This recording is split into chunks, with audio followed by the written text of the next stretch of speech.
So we are coming up for air after 3 months of a winter retreat.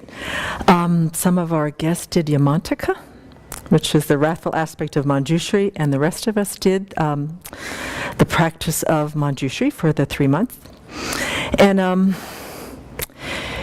I think probably just my spontaneous, simultaneous thinking about this is that I have a deep sense of appreciation and rejoicing for all of the courage, the determination, the self-acceptance, the kindness that I saw in each of us. There were some days where it was really, really hard. You know, because when you're in retreat, you don't have the distractions. Even in the Abbey, we have these wonderful distractions of offering service and offering to the Dharma that we can distract ourselves to not really see what's going on in our minds.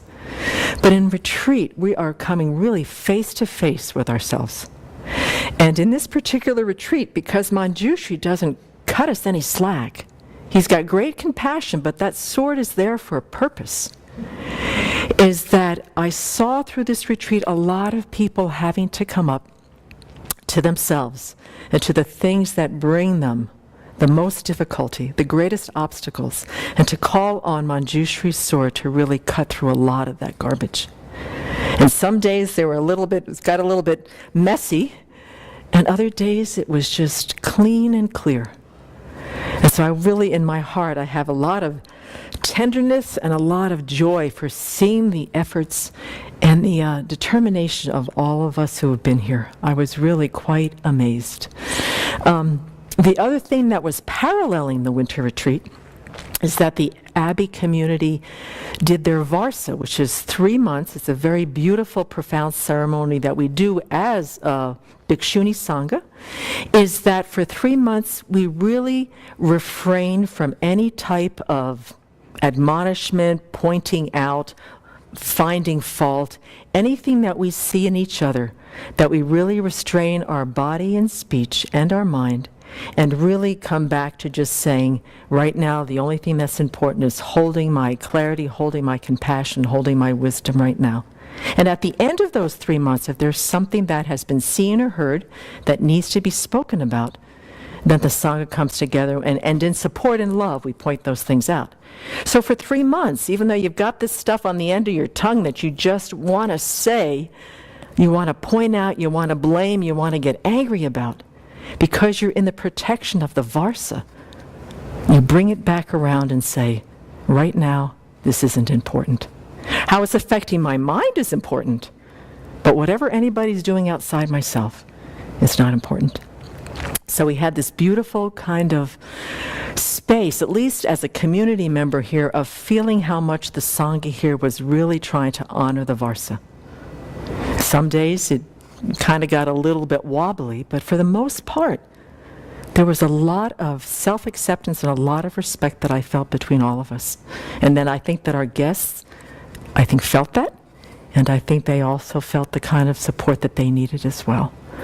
So tomorrow, now that we're out of retreat and we have finished our Varsa, we have done our confessions and have talked about our misdeeds and how we've got kind of a clean plate now, a clean slate. We're going to start over fresh and enthusiastic about our practice, about our monastic life, about living community.